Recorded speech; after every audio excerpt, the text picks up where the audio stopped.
Welcome to the Oh So Spurs podcast, where finally Ange Ball returns, and we have Fulham coming to the Tottenham Hotspur Stadium for our second match against them this season.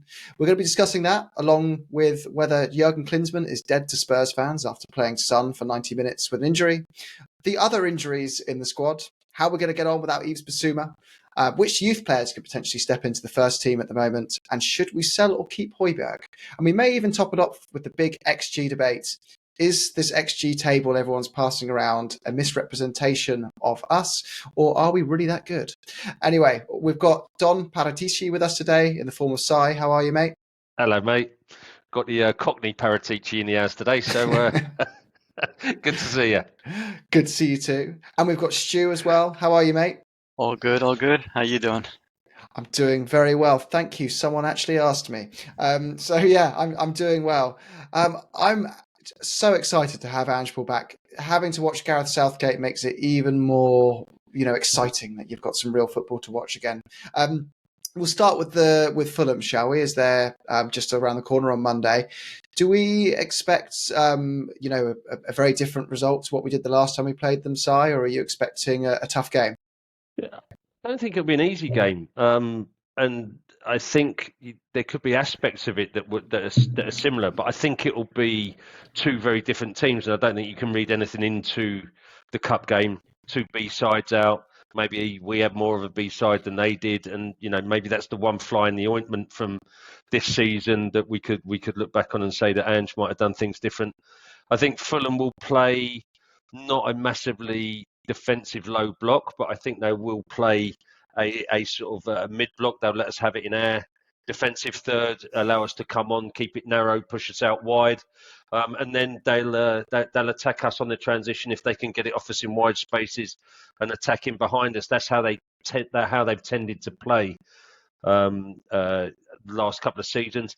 But with the caveat that that's been with Mitrovic in the side, so getting down wide and getting crosses in has always been quite dangerous for them, and they've been pretty dangerous at set pieces and corners at times as well. And I wonder whether they've got that they've got that goal threat in the air and that powerhouse anymore, because I don't think that Jimenez gives them that. But they made a couple of decent signings in the summer. I think Iwobi's not a mug. And I think that lad that they got centre back from Ajax, the Bassi, seems to be a decent young player with some potential as well. So I don't think they're mugs, but I think it'll be tight. I think they'll frustrate us. We'll have a lot of the ball. We'll play some good football. But as you alluded to at the start, we're going to miss Bissouma.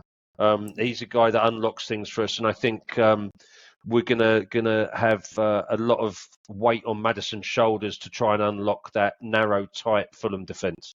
Yeah, I think you're right. And another player just to mention on that team there that's quite dangerous is Robinson, the left back, very physical. Yeah. He could be a danger man. But Stu, what about you? What are you feeling about the match?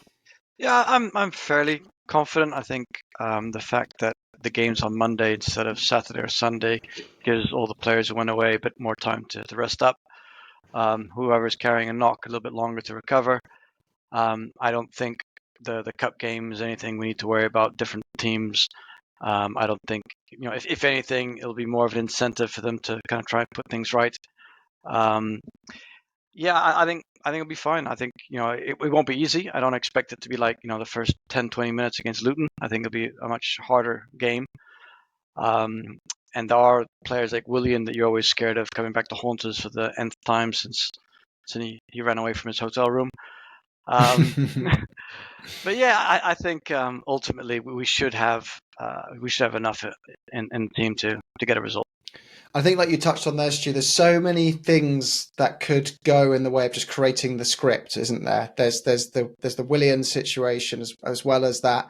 Fulham are going to be playing us this weekend on the Monday. Sorry, not this weekend. After you've had Chelsea and Arsenal have their love match on who hates Tottenham the most, and Man City play Brighton. So there is actually a chance, we know at least one of those three teams is going to drop points, and everyone will be going, these are the games we need to win. These are the ones you take home when you want to push for a title.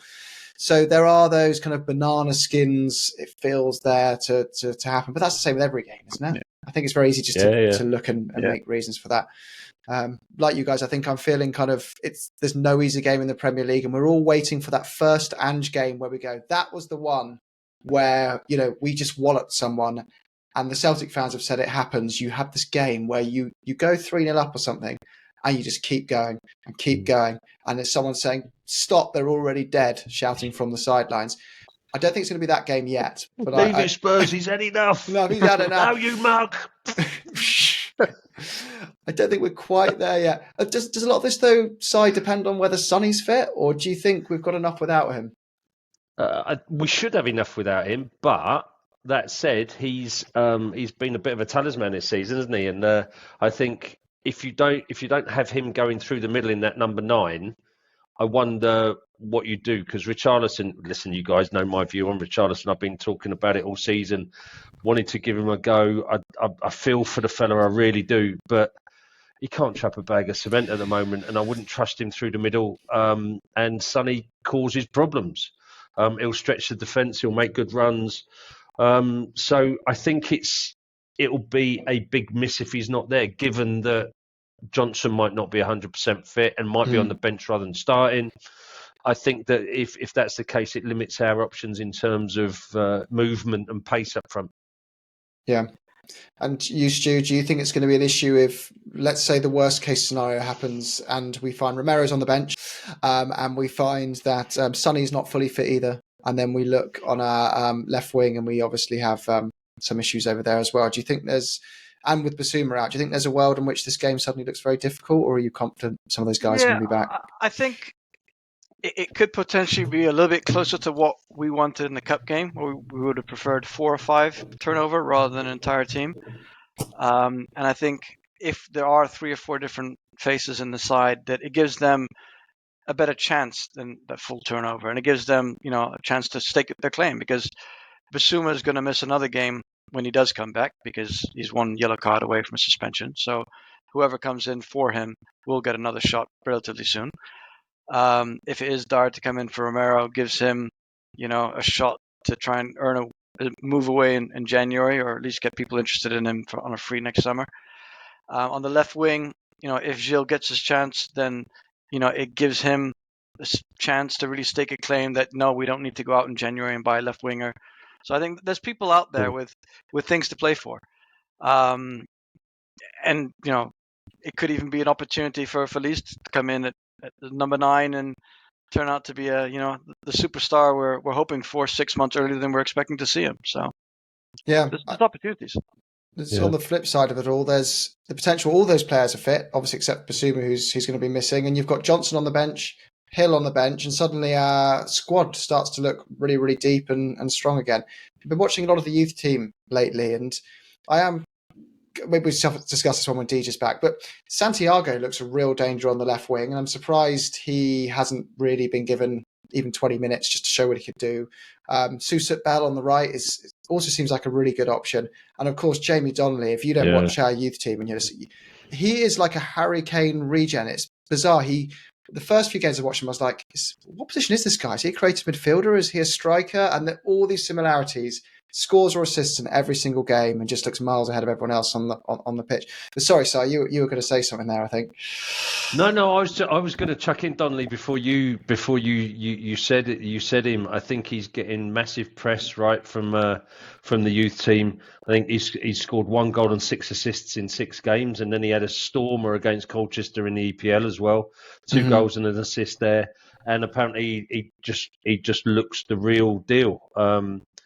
So whether he's anywhere near ready for a step up into the first team, or whether but I think, doesn't Postecoglou bring some of these kids in to train with the first team on a relatively regular basis as well? So they're getting exposure to that.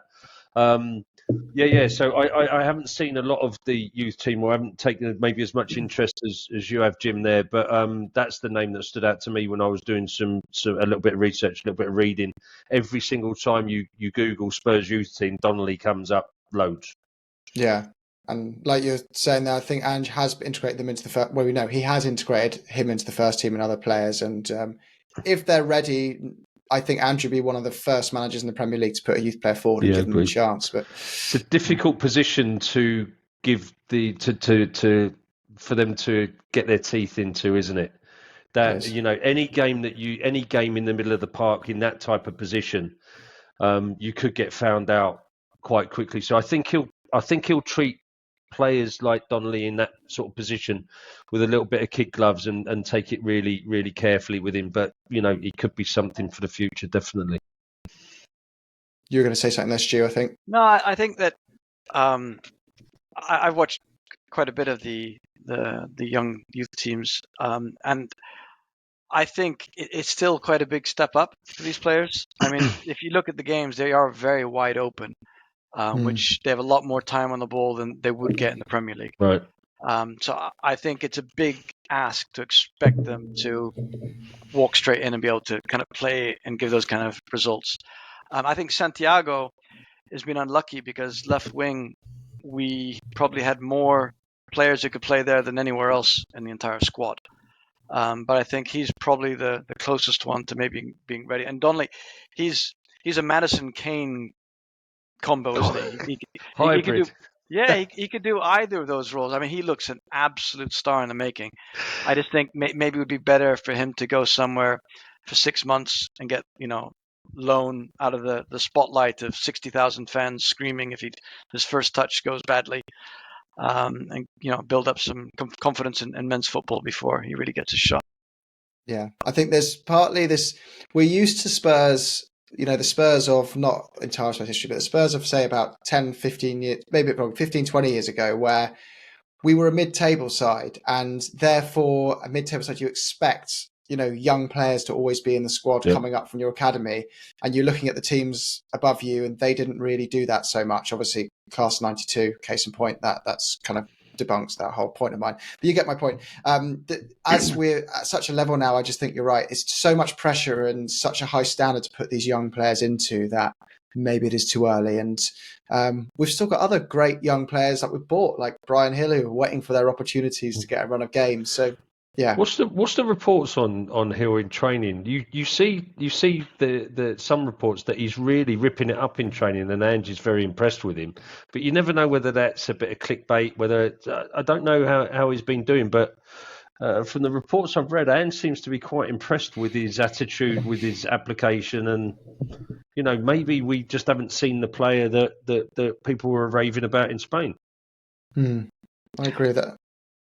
Stu? No, I was going to say that I think I'm really, really hoping he does get a run out and a few games, because if you think, was it in January, he got a couple of games, actually looked pretty decent, and then he got sent out on loan straight away. And I think he just really needs a chance. And I think if Ange has taught us anything, that any of the players who didn't perform over the last couple of years, it doesn't mean anything, because under Ange and the style of football we're playing, it's a new start for everyone. And I'm really hopeful that Paratici's got all these other buys, right? Doji, Sarr, Vicario, etc. Yeah, well done. That hopefully this is just another one that Conte wasn't the right manager for, and he will shine under Ange. It feels like there's some players which just seem a bit destined to always be injured with us. Lo Celso is another one that someone posted an image online, which like a GIF, which is supposed to summarize Lo Celso as an example and his injuries at Spurs. And it was like Lo Celso recovering from his injury, and there's a sheep getting pulled out of a ditch. It's stuck in a ditch. They pull out the sheep, and in its excitement, it leaps up into the air and goes straight back down a well. Like it feels like they just can't get a break. Hill's one of them, and Lo Celso's another. Sessegnon. Well, I think he's broken wherever he goes, the poor lad. But hamstrings taste of salt and vinegar, don't they? They do taste of salt and vinegar, yeah. But we do need to move forward a little bit onto a Jurgen, but not Jurgen Klopp. Jurgen Klinsmann. Is he dead to us, guys, for playing Son for 90 minutes while 6-0 up against Vietnam, or are we being a bit harsh? Was that the right thing to do? How do you feel about it, Si? Are you bothered? Yeah, I am bothered actually. Yeah, I am, because he purports to still like Spurs a lot. He still purports to love the club. And what was the point? What's the point in keeping him on for 90 minutes? What was it, 6-0? You said they were 6-0. They won 6-0. 6-0. Kept him on for 90 minutes. Yeah. Yeah. I just don't get it. I mean, I'm not sure I'll go as far as dead. That might be a bit much, but I don't understand the logic behind it. There's no gain for South Korea on that. There's no gain for Tottenham. It's not like he's coming back and he needs some game time. If anything, it's total opposite. So yeah, I don't know, Jurgen. What are you playing at, son? Yeah. Ring in, let us know. Don't cross Don Fabio. That's what we'd say, isn't it? Right. So I know people. I did read that apparently it was Son who wanted to play the whole game because he didn't play the first game and he wanted to kind of give back to all his fans. So that's the other side, defending Klinsmann. Okay. yeah, but you can't ever accuse Son of anything. That's just not allowed. You Yeah. saw the way he put down that microphone. That gentle. He's just, you can't be mean to him. It's always someone else's fault, Stu. So. Yeah, was it? Is this okay? Is it okay there? Or should I put it here? Yeah. There? Is that all right? Yeah. Fine. Okay. I'm just going to go. Is that all right? Yeah. I'm going to go. I've just got to sign 400 shirts and donate half my salary to that, child in need over there first. And then, yeah, okay. He's a lovely guy. We all know that already. Let's not waste too much time on that. So kind of moving on a bit further forward to the January transfer. And I do want to touch on it as we're looking at these injuries now. It has been everyone's got their injuries in the league as well. We don't need to panic. Like, it's not like Spurs are alone in this situation. Arsenal have lost their, key centre-back in Timber for the whole season. They've had other injuries. Liverpool have just lost Robertson for the foreseeable future. It looks like it's 3 or 4 months. Looks like a bad one. Oh no. Man City have been without the likes of Rodri for a few games and De Bruyne all season pretty much. So we've all got problems. But it has given us a chance to look at where we need a bit more depth. And I don't know if we do need another left winger, but I'll ask you this, Stu, because I feel like it's just a coincidence that we've had 4 injuries on the left wing. But aside from centre back, we all know that's a thing. Is there any other position we need to sort out this transfer window? Well, first of all, I was thinking that maybe we can send Liverpool Reggie when he comes back in January. Kind of, That's not a bad shout. I think obviously centre back, you're spot on. That's the one and only thing that I will be so annoyed with if the first week of January we don't have a centre back already lined up to join Jan 1st at midnight. I think the other positions, it depends what happens in the middle, if Hoijberg goes or not, because obviously Bentancur is coming back, but I think potentially Skip needs to go out on loan to get some game time if he is going to develop, and if he does, then I think we need to bring in another centre midfielder there. And left wing, it depends how Gil does. Obviously Solomon's going to be out for a while. Perisic is not going to come back at all, so we don't need to keep his squad spot in January. So, and I think Sonny's has shown in the games beginning of the season before he moved to number 9, he's not really got the legs anymore for left wing. So his future role is as striker. So come either January or next summer, we are going to have to bring in another left winger, in my opinion, even if Gil is good enough. If it's anyone find like Sonny's morphed into a much better Jermaine Defoe, like his just finishing is outrageous, and he's this kind of like strong, kind of stocky number 9. I've got a real quite enjoy seeing him in this position. But it's kind of been a lucky season in a way for Son. He's worked his arse off to get that captaincy, and he's the right man for it.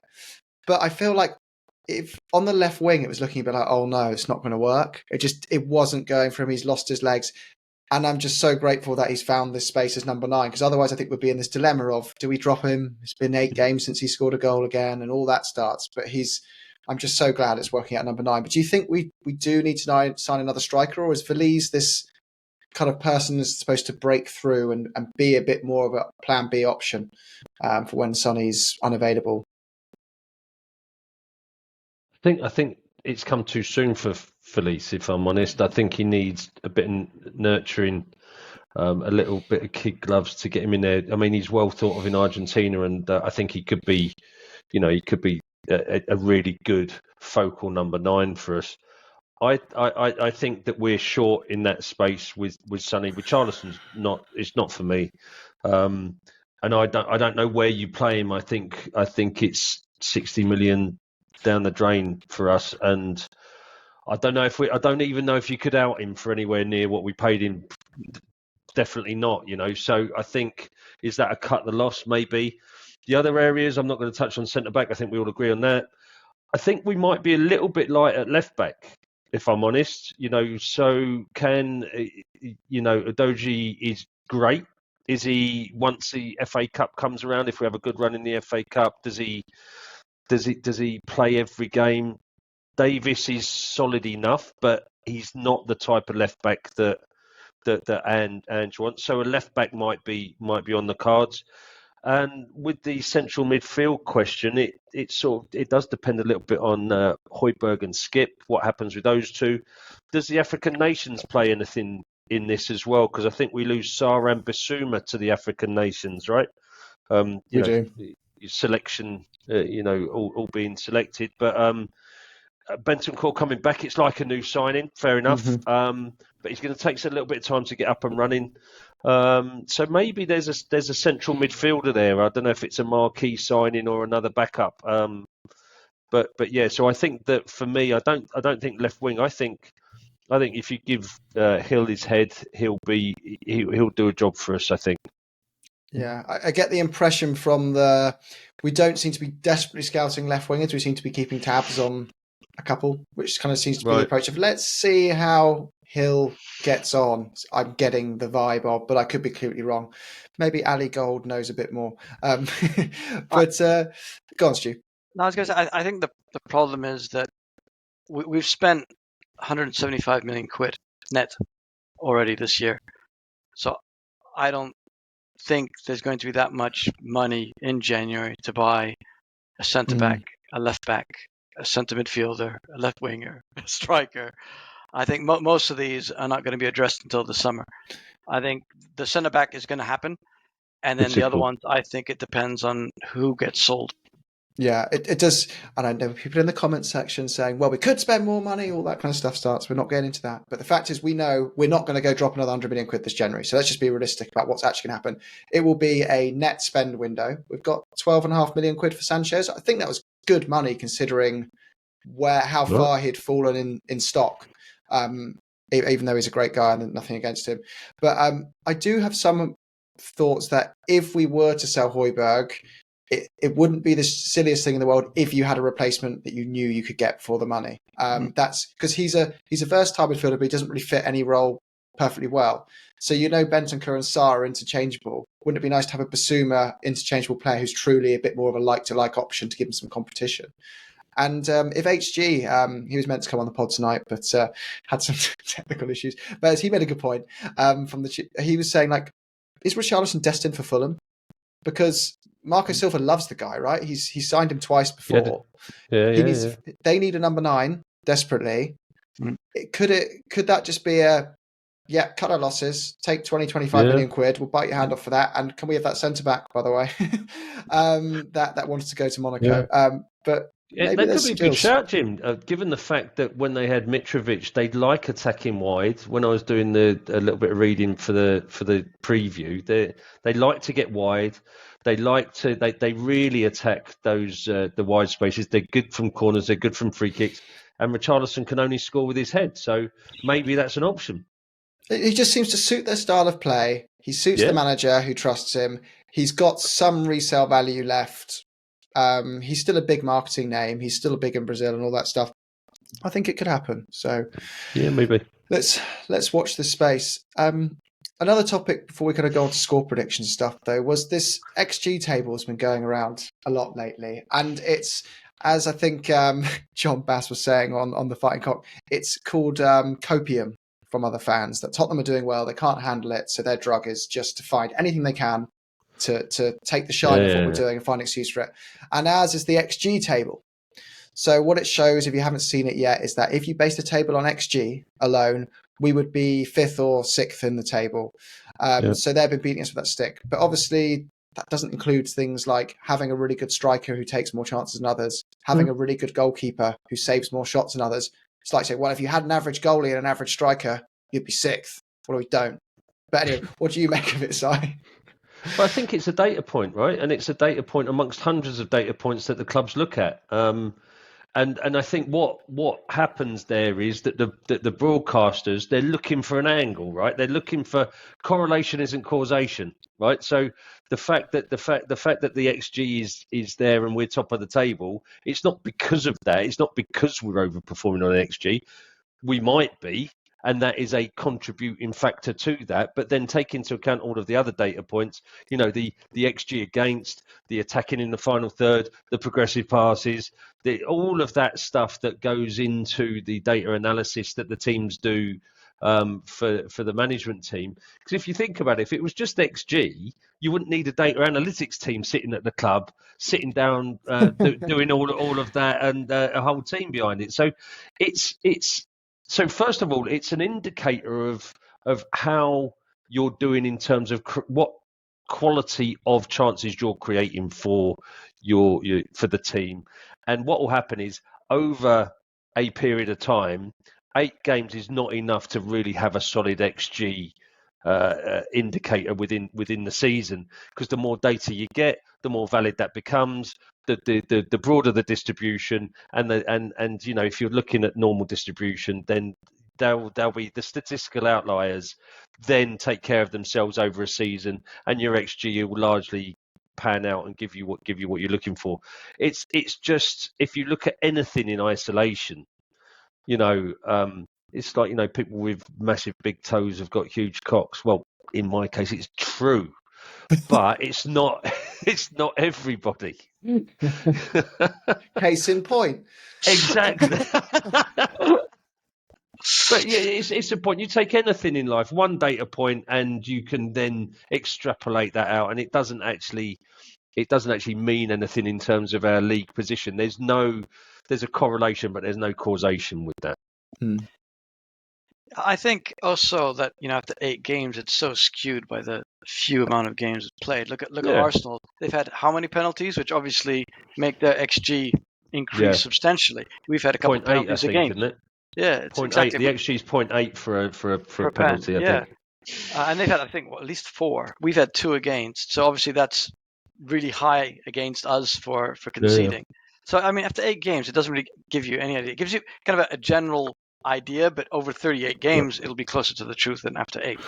And I think it just, let's be honest, we have ridden our luck a little bit with results, but we knew and we're expecting it to be worse results-wise. So, the way I look at it, our XG is going to get better as the team starts to click. I think a better indicator that you can put alongside XGs, and it feeds into the stat, is big chances. So if your XG is above a certain percentage, so I think if it's above 0.7 or 0.6, it's considered a big chance.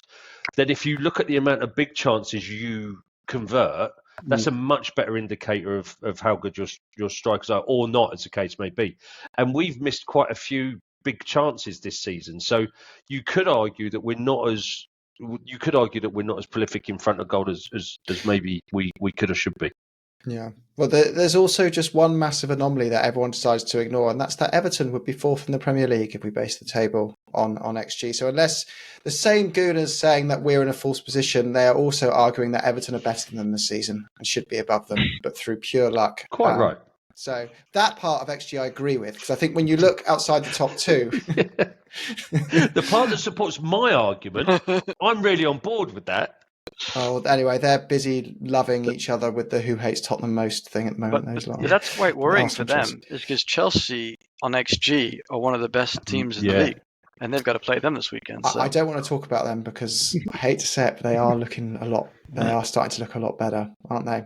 I'm not saying they're like... Yeah, but we beat Burnley 5-2. They beat Burnley 4-1. I feel robbed. I feel like Chelsea have been terrible for about a long time now, and we haven't really had many chances to play them in this state, and it was just about to be our turn. It's like rubbing my hand. We're on the up and they're on the down, and they turn forward. I think it's going to be a really, really spicy game against Poch. And we need Bissouma for that game.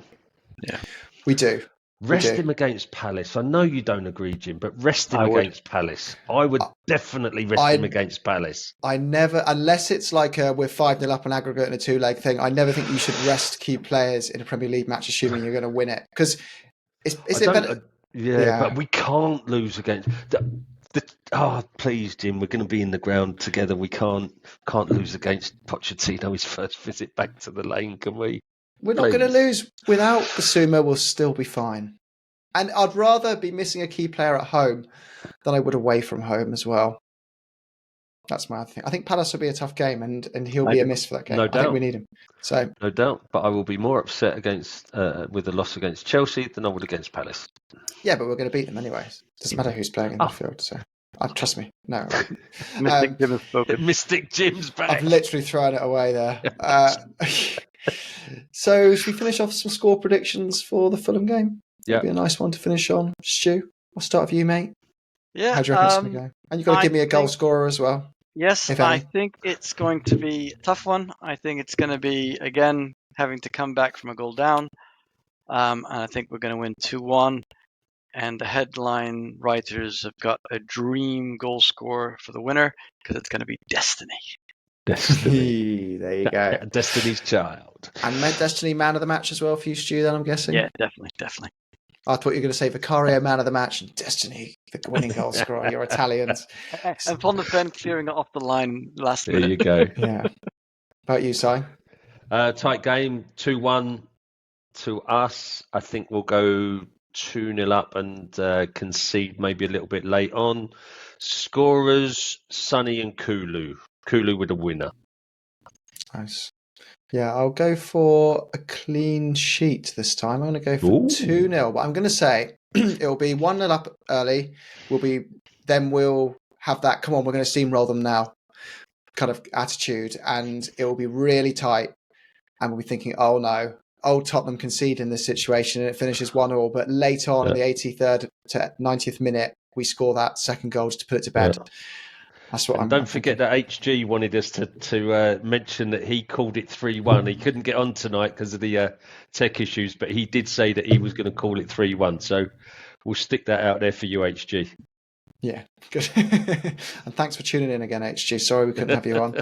Buy yourself a laptop from the last 10 years. But anyway, yeah, that's it, I think. So up the Spurs, roll on Go on, Fulham. you Spurs. Go on, you Spurs.